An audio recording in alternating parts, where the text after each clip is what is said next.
अभी देखो third example, फिर से जय chemical purchase the liquid soap for 8000 with GST. तो जय केमिकल ने लिक्विड सोप परचेज किया लेकिन विद जीएसटी 8000 को, ठीक है।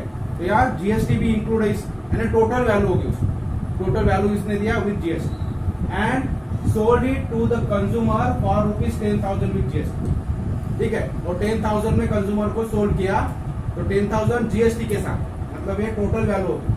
तो जो टैक्सेबल वैल्यू है और जीएसटी दोनों मिला के 10,000 में उसने सोल्ड किया, उसी तरह से टैक्सेबल वैल्यू और जीएसटी मिला के 8,000 में इसने परचेस किया, ठीक है।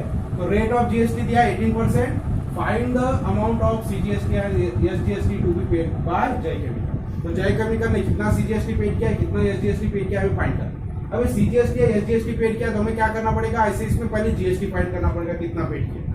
यहाँ में टोटल अमाउंट दिया है, ना तो टैक्सेबल वैल्यू दिया है ना जीएसटी मालूम, ठीक है। तो ये कितना पे किया,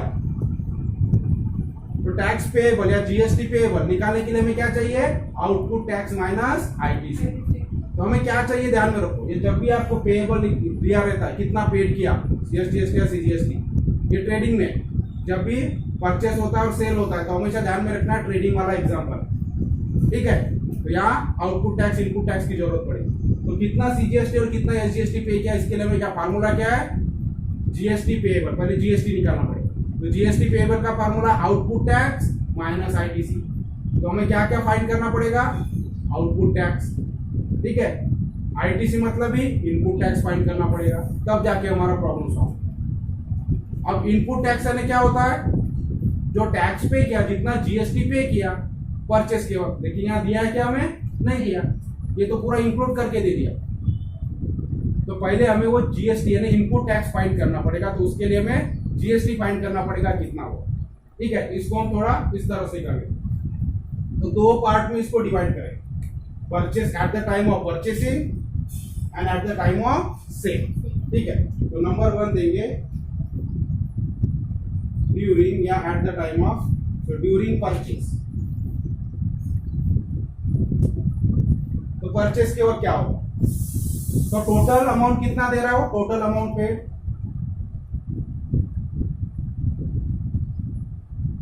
टोटल अमाउंट पेड कितना है रुपीज, तो total amount paid is equal to ₹8,000, ये दिया हुआ है हमारे पास। लेकिन टोटल अमाउंट पेड यानी क्या होता है, taxable value plus GST. Total amount यानी क्या होता है, टैक्सेबल वैल्यू प्लस जीएसटी। तो total amount paid is equal to taxable value plus GST. लेकिन यहाँ दोनों भी हमारे पास नहीं है, ना तो टैक्सेबल वैल्यू में दिया है ना जीएसटी को हमारे पास टोटल वैल्यू। तो हम क्या कंसीडर करेंगे, टैक्सेबल वैल्यू को एक्स कंसीडर कर लो। अब आपकी बुक में दिया उस हिसाब से मत, हम सिंपल बनाएंगे उसको। इसके पहले भी हमने सॉल्व किया, जब हमारे पास टैक्सेबल वैल्यू नहीं होती थी तो क्या किया हमने, उसको एक्स कंसीडर कर लिया, ठीक है। तो सिंपली यहाँ let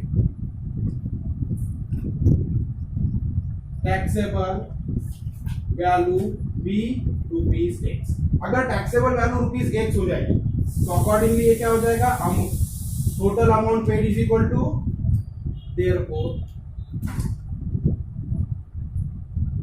total amount paid is equal to क्या हो जाएगा, टैक्सेबल वैल्यू को हम x कर रहे थे, क्या हो जाएगा यहाँ x प्लस।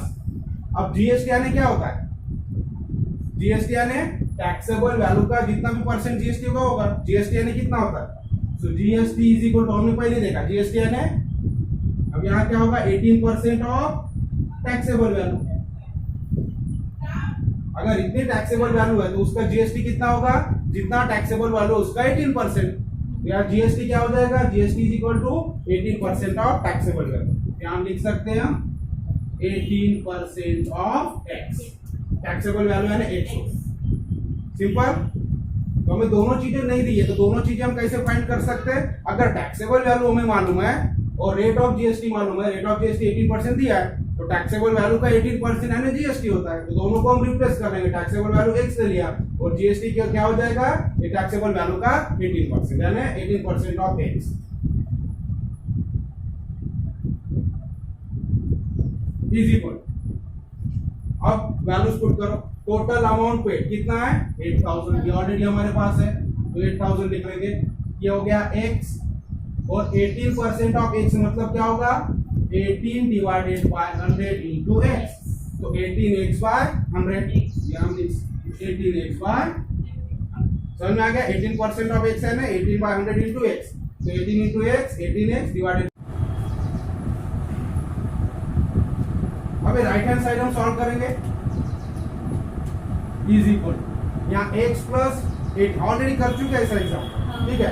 तो ये क्या हो जाएगा 100 से मल्टीप्लाई, तो ये क्या होगा 100x 18x divided by 100 and therefore ये डिवाइड में 100 तो इधर क्या होगा मल्टीप्लाई, तो ये होगा 8000 into 100 is equal to 100x plus 18x 108। इसके ऊपर से x की वैल्यू निकल जाएगी और x क्या होगा हमारा टैक्सेबल, ठीक है। So therefore x is equal to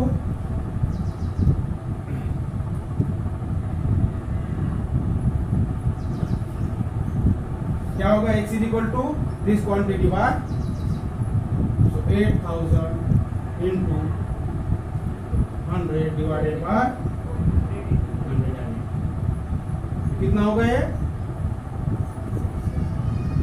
करो कैलकुलेशन बताओ मुझे।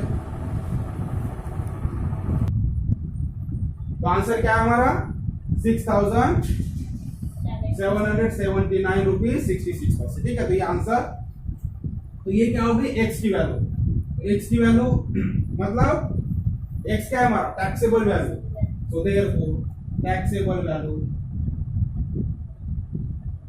इज इक्वल टू रुपीज 6779, ठीक है 66 पैसे। अब ये टैक्सेबल वैल्यू है तो हम जीएसटी निकाल सकते हैं, ठीक है। अब देखो total amount paid is equal to taxable value plus GST होता है, so GST is equal to क्या होगा ये टैक्सेबल वैल्यू टोटल वैल्यू से माइनस हो जाएगा, so therefore GST is equal to GST paid, ठीक है इतना जीएसटी उसने पे किया परचेस, ये हम परचेस के वक्त निकाल दे पूरा, तो क्या होगा total value minus taxable value, या अमाउंट, ठीक है। सो टोटल वैल्यू कितना था 8000 माइनस टैक्सेबल वैल्यू कितनी है 6779.6, इसका कैलकुलेशन कितना हो जाएगा,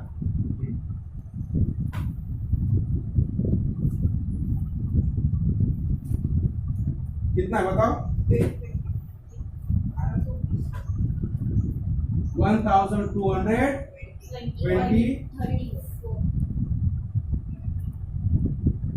सो इतना जीएसटी पेड किया। अभी जीएसटी पेड यानी क्या input tax, therefore input tax is equal to rupees 1220.34 and therefore ITC क्या हो जाएगा इज इक्वल टू रुपीज 1220 तो हमारा आईटीसी फाइंड है। तो ये हो गया परचेस के वक्त, तो परचेस के वक्त हम इनपुट टैक्स मिलेगा और आईटीसी मिल जाएगा। अब सेकंड पार्ट हम कैलकुलेट करेंगे सेल जब किया, ठीक है। तो सेल हमें अभी आउटपुट टैक्स की जरूरत है क्योंकि हमें फाइनली सीजीएसटी एसजीएसटी पेएबल निकालना है, तो उसके लिए आउटपुट टैक्स और इनपुट टैक्स चाहिए। तो इनपुट टैक्स और आईटीसी हमें मिल गया। अभी आउटपुट टैक्स निकालने के लिए हमें सेल करते वक्त सेम ऐसे करना पड़ेगा, ठीक है, क्योंकि हमें जीएसटी नहीं है टैक्सेबल वैल्यू नहीं है, तो फिर से टैक्सेबल वैल्यू को हम एक्स मान लेंगे, ठीक है, और कैलकुलेशन करेंगे।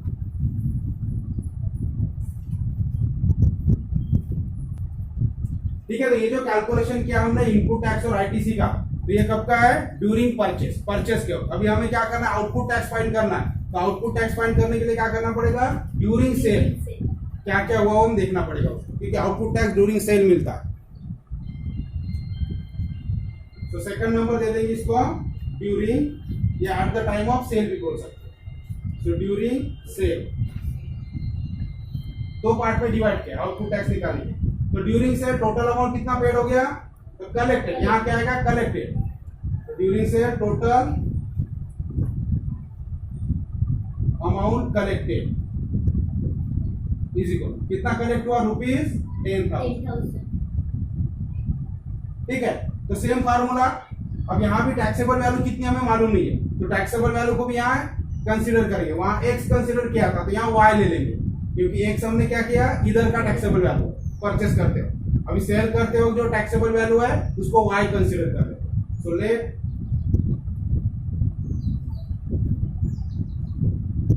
Taxable value be ₹1। तो ये टैक्सेबल वैल्यू अगर y रुपीस है, सो टोटल अमाउंट कलेक्टेड क्या हो जाएगा, so therefore total amount collected, difference समझ में आ रहा है, वहां पेड लिखा था, यहाँ कलेक्टेड, क्योंकि यहाँ कलेक्ट हो रहा है। तो कलेक्टेड कितना हो जाएगा, तो taxable value plus GST.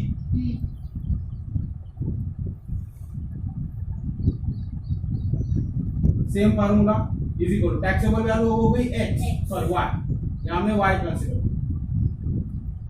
Plus GST कितना हो जाएगा 18% ऑफ y, यहाँ लिखेंगे हम 18% ऑफ y। तो देयरफॉर अब टोटल अमाउंट कितना था, ये टोटल अमाउंट कितना था 10,000। तो 10,000 इज इक्वल टू y, तो इसको फिर से सॉल्व कर लेंगे हम। So 10,000 is equal to y plus ये क्या हो जाएगा 18/100y, and therefore same calculation, ठीक है, सिर्फ वैल्यूज चेंज हो रही है।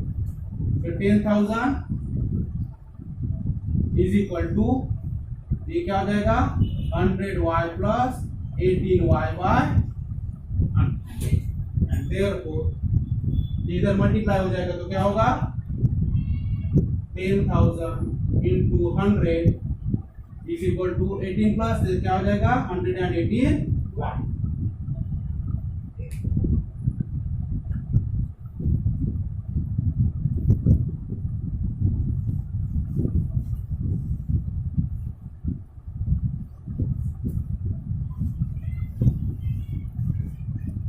इधर कैलकुलेशन करेंगे हम, y की वैल्यू फाइंड कर लेंगे। तो therefore y is equal to क्या होगा 180 यहाँ डिवाइड में जाएगा तो 10,000 into 100 डिवाइडेड बाय 180, कितना आएगा आंसर फाइंड करो। तो कितना है रुपीस, तो क्या होगा आंसर 8,474.58। ठीक है, इसको कैलकुलेशन करेंगे तो हमें आंसर मिलेगा आपको 10,000 को 118 से डिवाइड करना, 100 से मल्टीप्लाई करना, तो इस तरह से आंसर हो जाएगा। अब y क्या है, y की वैल्यू इतनी है, तो y क्या है टैक्सेबल है। तो देयरफॉर टैक्सेबल वैल्यू, ठीक है, ड्यूरिंग सेल है, तो taxable value is equal to ₹8,474.50। अब टैक्सेबल वैल्यू इतना है, तो जीएसटी कैसे निकलेगा, total amount minus therefore GST collected is equal to total amount minus taxable value. तो ऑलरेडी हम फार्मूला उधर लिख चुके हैं, तो यहाँ फिर से नहीं लिखते, तो डायरेक्ट हम करेंगे। टोटल अमाउंट कितना है 10,000 माइनस 8,474.58, तो कितना होगा कैलकुलेशन, जीएसटी कलेक्टेड रुपीस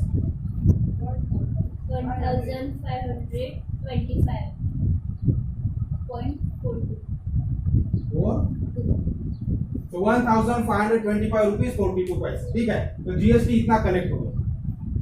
अभी जीएसटी कलेक्ट हुआ मतलब क्या है, ये आउटपुट टैक्स। तो देयरफॉर आउटपुट टैक्स, तो जीएसटी कलेक्ट होता है उसको क्या बोलते हैं, output tax is equal to ₹1,525.42। तो ये हो गया आउटपुट टैक्स, और इनपुट टैक्स हम ऑलरेडी कर चुके, तो जीएसटी पेएबल फाइंड करेंगे। सो देयरफॉर जीएसटी पेएबल, देखो जीएसटी पेड, जीएसटी कलेक्टेड मतलब इनपुट टैक्स आउटपुट टैक्स, तो पेएबल मतलब एक्चुअल वो कितना भर रहा है उसको बोलते हैं जीएसटी पेएबल। ठीक है, तो जीएसटी पेएबल का फार्मूला क्या है हमारा, output tax minus input tax. तो output tax minus ITC, input tax paid. तो आउटपुट टैक्स कितना है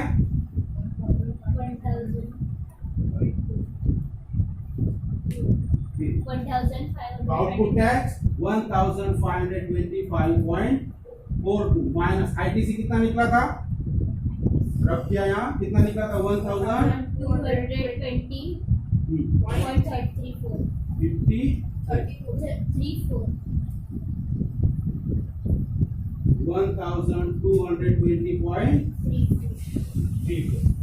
कितना होगा कैलकुलेशन, ये माइनस करेंगे तो इसमें से ये वैल्यू माइनस करना है, कितना होगा 305.08 ठीक है। तो इतना जीएसटी पेएबल है, तो हमें लेकिन जीएसटी नहीं पूछा, सीजीएसटी एसजीएसटी पूछा, तो क्या होगा इसका हाफ हो जाए, ठीक है। लिख लो यहां तक,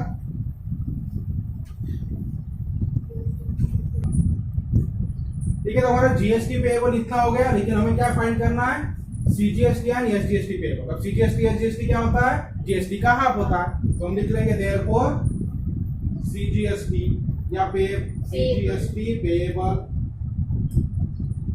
is equal to SGST payable, दोनों भी सेम होता है इसलिए इक्वल टू दे देंगे, एंड इज इक्वल टू क्या हो जाएगा 1/200 डिवाइडेड बाय इनटू 305.0, कितना आंसर आएगा इसका, 152.54। तो ये हो गया सीजीएसटी एसजीएसटी पेएबल, और फाइनल आंसर हम लिखेंगे देयरफॉर जय केमिकल्स देयरफॉर जय केमिकल्स हैज टू पे rupees 152 CGST and SGST and rupees 152.54 SGST। इस तरह से आप पूरा आंसर,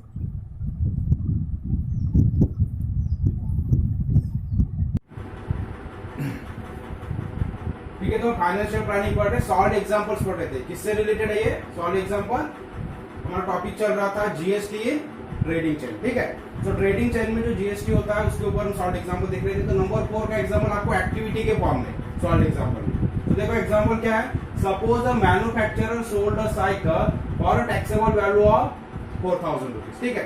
तो मैन्युफैक्चरर ने सोल्ड किया, टैक्सेबल वैल्यू है 4000 रुपीज, किसे, wholesaler to wholesaler, wholesaler sold it to the retailer for 4800 taxable है। तो होलसेलर किसे सेल करेगा, वो रिटेलर को, तो रिटेलर को उसने सेल किया 4800 में। उसके बाद में retailer sold it to the customer for ₹5200, तो 5200 रुपीज में रिटेलर ने कस्टमर को सेल किया। रेट ऑफ जीएसटी है 12% रेट ऑफ जीएसटी अभी दिया हुआ है। Complete the following activity to find the payable CGST and SGST at each stage of trading. तो ईच स्टेज, हर एक स्टेज में जो ट्रेडिंग, 3 स्टेज में यहाँ ट्रेडिंग होगा, manufacturer to wholesaler, wholesaler to retailer and retailer to customer, ठीक है। तो तीनों ट्रेडिंग में जो जीएसटी पेएबल था वो हमें फाइंड करना है, ठीक है। तो जीएसटी अगर मिल जाता है तो उसका हाफ करेंगे तो सीजीएसटी और एसजीएसटी मिलेगा, तो सीजीएसटी एंड एसजीएसटी हमें फाइंड करना। तो देखो सॉल्यूशन आपकी बुक में दिया, कुछ बॉक्सेस हमें कंप्लीट करना है, ठीक है। अब यहाँ देखो ट्रेडिंग चेन क्या बनेगा हमारा, तो सबसे पहले क्या हो गया, मैन्युफैक्चरर, क्योंकि मैन्युफैक्चरर ने होलसेलर को दिया, तो यहाँ स्टार्ट कहाँ होगा, मैन्युफैक्चरर से। सो मैन्युफैक्चरर सोल्ड टू होलसेलर, ठीक है। तो टैक्सेबल वैल्यू क्या था 4000, मैन्युफैक्चरर ने होलसेलर को 4000 टैक्सेबल वैल्यू में, ठीक है, साइकिल सोल्ड किया। जीएसटी सबके लिए वही होगा, तो 12% जीएसटी के साथ। अब wholesaler sold it to retailer and retailer to customer, ठीक है sir. GST rate 12% at every stage. So wholesaler sold to retailer at 4800 and retailer sold cycle to customer for 5200। तो ये हो गया ट्रेडिंग चेन, ठीक है, इस तरह से। अब हमें हर एक स्टेज के ऊपर कितना जीएसटी पेएबल था, सीजीएसटी एसजीएसटी को फाइंड करना। अब देखो कौन कौन पे करेगा, यहाँ पर रिटेलर को पे करना है सीजीएसटी या जीएसटी, सीजीएसटी एसजीएसटी होलसेलर को पे करना है और मैन्युफैक्चरर को। ये जो कस्टमर होता है, ठीक है, ये गवर्नमेंट को डायरेक्टली पे नहीं करता, ये किसे देगा, जीएसटी रिटेलर को देगा और ये लोग पे करेंगे, ठीक है, जीएसटी टू द गवर्नमेंट। अब कहां कहां होगा टैक्स अप्लीकेबल, तो सबसे पहले हम मैन्युफैक्चरर स्टेज पे लेंगे। मैन्युफैक्चरर ने सोल्ड किया होलसेलर को, ठीक है, कितने में, 4000, 12% जीएसटी है, ठीक। तो ये होलसेलर जब परचेस करेगा 4000 रुपीज में, तो उसके साथ में 12% जीएसटी देगा मैन्युफैक्चरर को, इसके साथ इंक्लूड होगा। आगे चलेंगे, तो ये मैन्युफैक्चरर की कलेक्ट होगा टैक्स। होलसेलर, क्योंकि मैन्युफैक्चरर सेल कर रहा है, होलसेलर उसको बाय कर रहा है, तो होलसेलर बाय करते वक्त टैक्सेबल प्राइस के साथ में टैक्स देगा। तो ये जो टैक्स देगा ये कलेक्ट करेगा मैन्युफैक्चरर। इसका मतलब मैन्युफैक्चरर के लिए टैक्स क्या हो गया, आउटपुट टैक्स। तो जो भी टैक्स कलेक्ट होता है that is called output tax, ठीक है। तो मैन्युफैक्चरर के आउटपुट टैक्स जितना आता है उतना उसको भरना होगा, ठीक है। तो मैन्युफैक्चरर कितना टैक्स पे करेगा, that is equal to output tax of manufacturer. तो पहले हम मैन्युफैक्चरर का आउटपुट टैक्स निकालेंगे, मतलब होलसेलर ने जो टैक्स दिया वो निकालेंगे। इसका आउटपुट टैक्स होलसेलर के लिए क्या हो जाएगा, इनपुट टैक्स, क्योंकि होलसेलर वो टैक्स दे रहा ऑलरेडी। तो होलसेलर के लिए क्या होगा, वो पेड किया हुआ टैक्स है, तो इनपुट टैक्स हो जाएगा, ठीक है। So output tax of manufacturer find करेंगे, तो क्या होगा, जीएसटी का रेट 12% है, तो किसके ऊपर लगेगा, 4000 के ऊपर।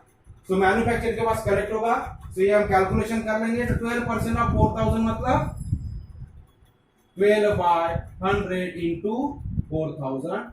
तो अगर हम कैलकुलेशन करेंगे तो ये हो जाएगा 12 4 जा 48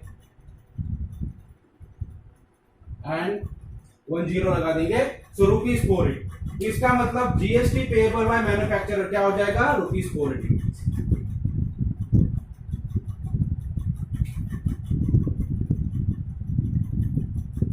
तो इस तरह से तो समझ में आ गया। अब मैन्युफैक्चरर कितना जीएसटी करेगा, एक ट्रेड हमने निकाल लिया, ठीक है। हर एक स्टेज के ऊपर हमें लिखना है हर ट्रेडिंग में। तो मैन्युफैक्चरर के लिए जीएसटी पेएबल है 480 रुपीज। अब हम आएंगे होलसेलर कितना पे करेगा, इसका टैक्स पेएबल निकालेंगे। अब होलसेलर क्या कर रहा है, परचेज भी कर रहा है और बेच रहा है, दोनों की चीजें कर रहा है। तो जो बेचते वक्त उसके पास जो टैक्स कलेक्ट हुआ, क्योंकि रिटेलर खरीदेगा, तो रिटेलर जब बाय करेगा इसके पास से, तो ये बाय करते हुए ये जो पे करेगा तो साथ में टैक्स इसको पे करेगा, तो ये हो जाएगा इसके लिए आउटपुट टैक्स, जो इसके पास टैक्स कलेक्ट होगा। और होलसेलर ने ऑलरेडी इससे परचेस करते हुए टैक्स दिया हुआ, पेड किया हुआ, तो ये होगा आउटपुट टैक्स, ठीक है। तो ये जो आउटपुट टैक्स किसका है, मैन्युफैक्चरर का, ये हो जाएगा इनपुट टैक्स फॉर होलसेल, ठीक है। और होलसेलर के बाद जो कलेक्ट होगा ये आउटपुट टैक्स। तो आउटपुट टैक्स कितना होगा ये हम निकालेंगे होलसेलर का। तो output tax of wholesaler equal to again 12% of 4800, ठीक है। तो 4800 का 12% इसके पास कलेक्ट होगा, वो आउटपुट टैक्स हो जाएगा होलसेलर के लिए। तो इसका कैलकुलेशन अगर करें 4% ऑफ 4800 तो ₹500, ठीक है, 76 रुपीज होगा। तो ऑलरेडी कैलकुलेट किया हुआ है आपके बुक में, आप कर सकते हो calculation. So therefore GST payable by wholesaler, तो होलसेलर कितना जीएसटी पे करेगा, तो हम जीएसटी पेएबल क्या होता है, output tax minus input tax की रहता है आईटीसी। तो आईटीसी यानी इनपुट टैक्स, तो इसका इनपुट टैक्स क्या हो गया, आउटपुट टैक्स ऑफ मैन्युफैक्चरर, यानी इसका इनपुट टैक्स हो गया, और इसका ये कलेक्ट हुआ आउटपुट टैक्स।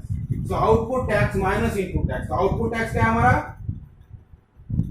576 रुपीज, और इनपुट टैक्स क्या था 480। तो 576 माइनस 480 इज इक्वल टू 96।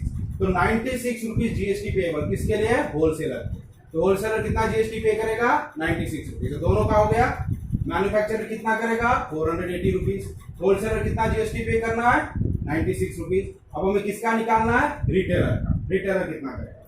सो फिर से जीएसटी पेएबल यानी output tax minus input tax के लिए आईटीसी हमें करना है। तो इसका मतलब आउटपुट टैक्स और इनपुट टैक्स हमें मालूम चाहिए। अब देखो रिटेलर ने इसको दिया, मतलब ये रिटेलर के लिए ये वैल्यू क्या हो गई, जो इसका आउटपुट टैक्स है होलसेलर का, ये रिटेलर के लिए क्या हो जाएगा, इनपुट टैक्स हो जाएगा, ठीक है। तो रिटेलर का इनपुट टैक्स हमें मिल गया, कैलकुलेट करने की जरूरत ही नहीं। इसका जो आउटपुट टैक्स है, आउटपुट टैक्स है होलसेलर, मतलब इसने कलेक्ट किया हुआ टैक्स है, वो आउटपुट टैक्स हो गया होलसेलर के लिए, लेकिन इनपुट टैक्स इसके लिए हो गया रिटेलर, ठीक है। अब रिटेलर का आउटपुट टैक्स हम फाइंड करेंगे। तो रिटेलर का आउटपुट टैक्स मतलब इसने किसको बेचा है, कस्टमर को, तो कस्टमर इसको पे करेगा ये टैक्सेबल अमाउंट के साथ। तो ये जो कलेक्ट होगा ये होगा इसका आउटपुट टैक्स, मतलब 12% ऑफ 5200.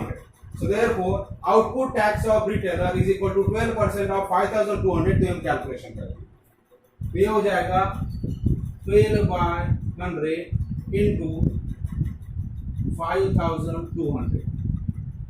ये कैलकुलेशन करेंगे आप. So 12 2s are 24, carry 2, and 12 5s are 60, 60 and 2 620. तो ₹624 ये हो गया आउटपुट टैक्स रिटेलर को.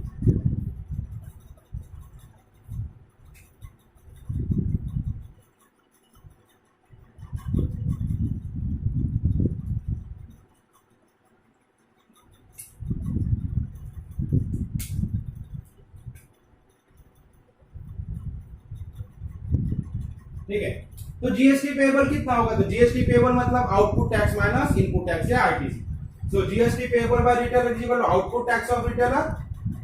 तो रिटेलर का आउटपुट टैक्स है इसके ऊपर लगा हुआ जो हमने भी कैलकुलेशन किया 624 रुपीस, और इनपुट टैक्स मतलब इसने इसको पे किया हुआ, मतलब इसका आउटपुट टैक्स. तो होलसेलर का आउटपुट टैक्स कितना है? Output tax of wholesaler 576. ये हो जाएगा 624 माइनस 576 इज इक्वल टू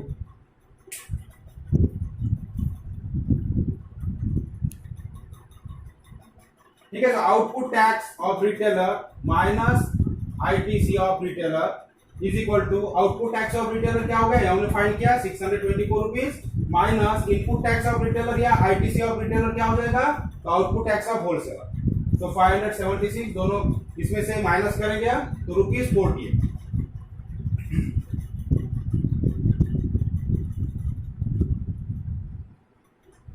तो 48 रुपीस जीएसटी, ये सब जीएसटी हमने कैलकुलेट किया.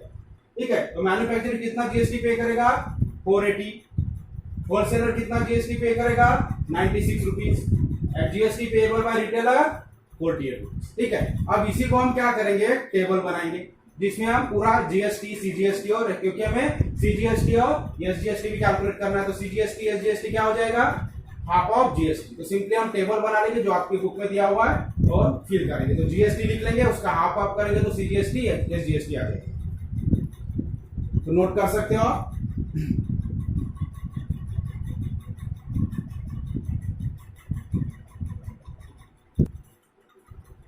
ठीक है, तो हमें पूछा है हर एक स्टेज के ऊपर, एट ईच स्टेज हमें सीजीएसटी और एसजीएसटी फाइंड करना है. हर एक स्टेज पे मतलब मैन्युफैक्चरर का जीएसटी सीजीएसटी में फाइंड करना है, एसजीएसटी फाइंड करना है, मैन्युफैक्चरर हो गया, होलसेलर देन रिटेलर. ठीक है, तो हर एक का लिख लेंगे. तो अलग अलग लिखने से अच्छा हमें क्या कर लेंगे? टेबल बना लेंगे. सो इंडिविजुअल मतलब इधर कौन कौन ट्रेडर है? मैन्युफैक्चरर, उसके बाद में आएगा होलसेलर और फिर रिटेलर. यहाँ हम टोटल कर लेंगे कि टोटल जीएसटी कितना पे हुआ सब मिला. अब देखो मैन्युफैक्चरर हमने निकाला कितना है जीएसटी, जीएसटी पे कर रहा है वो 480 रुपीस. होलसेलर कितना जीएसटी पे कर रहा है? 96 रुपीस. और रिटेलर कितना पे कर रहा था? 48 रुपीस. ठीक है, अब सीजीएसटी क्या हो जाएगा? इसके हाफ हो जाएगा, तो इसका हाफ कर लेंगे आप. तो 480 का हाफ कितना हो जाएगा? 240. उसी तरह से एसजीएसटी भी क्या होगा? 240. ठीक है, ये दोनों इक्वल होते हैं, दोनों मिला के इतना होता है, तो हाफ हाफ होते हैं इसके. तो 96 फिर से इसका हाफ करेंगे तो ₹48 एंड 48 सीजीएसटी एसजीएसटी, और यहाँ ₹24 ठीक है. ये का अगर टोटल कर लेंगे तो कितना हो जाएगा? 624.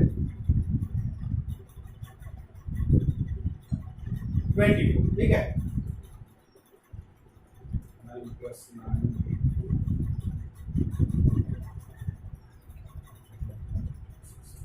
और ये कितना आ जाएगा? इसका कैलकुलेशन करेंगे तो आप आना चाहिए 312 एंड ₹300. तो इस तरह से हमारा टेबल पूरा हो जाता है. ठीक है, तो यहाँ हमने पूरा डिटेल लिख लिया कि जीएसटी पेएबल, जीएसटी अगर निकालना है तो जीएसटी क्या होगा, मैन्युफैक्चरर कितना पे करेगा, होलसेलर रिटेलर कितना पे करेगा, और सीजीएसटी अगर एसजीएसटी हमें चाहिए तो इस तरह से इसका हाफ कर देंगे. ठीक है, तो इस तरह से आपको आंसर्स देखते हैं.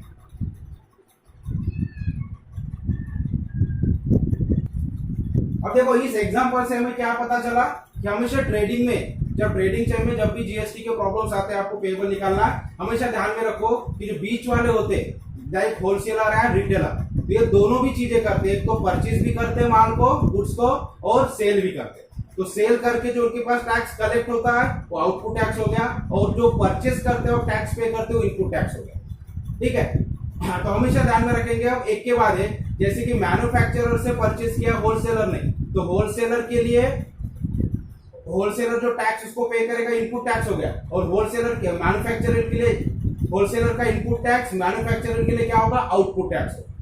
ठीक है, उसी तरह से जब होलसेलर रिटेलर को माल बेचेगा यानी सेल करेगा, तो जो उसके ऊपर टैक्स कलेक्ट करेगा आउटपुट टैक्स होगा। ठीक है, अब आउटपुट टैक्स ऑफ मैन्युफैक्चरर ये इनपुट टैक्स होता है होलसेलर के, उसी तरह से आउटपुट टैक्स ऑफ होलसेलर ये इनपुट टैक्स होता है रिटेलर के। समझ में आ गया? तो एक का आउटपुट टैक्स अगले वाले का इनपुट टैक्स होगा, क्योंकि रिटेलर ने जब खरीदा तो होलसेलर को दिया, इसका मतलब क्या हो गया, होलसेलर के लिए आउटपुट टैक्स हो गया, लेकिन रिटेलर के लिए क्या हो गया, इनपुट टैक्स हो गया।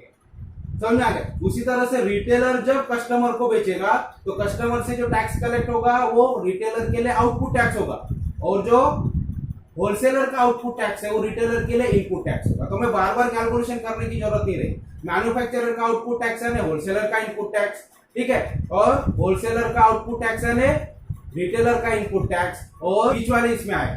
ठीक है, जो कस्टमर देगा तो वो तो सिर्फ आउटपुट टैक्स होगा, किसके लिए, रिटेलर के लिए। ठीक है, और जो लास्ट वाले होते हैं मतलब फर्स्ट और लास्ट, तो लास्ट वाला कस्टमर क्या करेगा, सिर्फ पे करेगा रिटेलर टैक्स, और जो फर्स्ट होता है ट्रेडिंग चेन में मैन्युफैक्चरर, वो क्या होगा, सिर्फ उसके पास आउटपुट टैक्स ही आएगा, उसका इनपुट टैक्स नहीं होगा। तो जितना आउटपुट टैक्स आ रहा है वो पूरा पे करेगा गवर्नमेंट। तो समझ में आ गया, इस तरह से ट्रेडिंग में कैलकुलेशन करना है, ये ध्यान में रखना।